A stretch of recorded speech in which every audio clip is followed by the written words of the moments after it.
बिस्मिल्लाहिर्रहमानिर्रहीम अस्सलाम वालेकुम नाज़रीन, नई अपडेट में खुशामदीद। ख़वातीन और हज़रात, और आपको बताएं कि लाहौर में धमाका हुआ है ऑयल टैंकर के फटने से, जिसके अंदर 2 अफराद के जाँ बहक होने की इत्तलात मौसूल हुई हैं। आपको बताएं कि यहाँ पर धमाका जो था बहुत ही ज़्यादा खौफनाक था और ज़ोरदार था।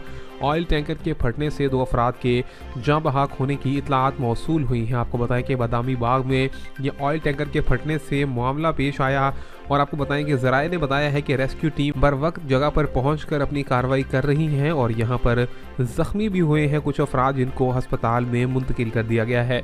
आपको बताएं कि ख़वातीन और हज़रात, ये अपनी नौयत का बहुत ही ज़्यादा खौफनाक धमाका था, जिसको देख कर आस पास के लोग भी बहुत ही ज़्यादा खौफज़दा हो गए। ख़वातीन और हज़रात, आपको बताएं कि ऑयल टैंकर के फटने से 2 अफराद के फिलवक्त जाँ बहक होने की इत्तलात मौसूल हुई हैं।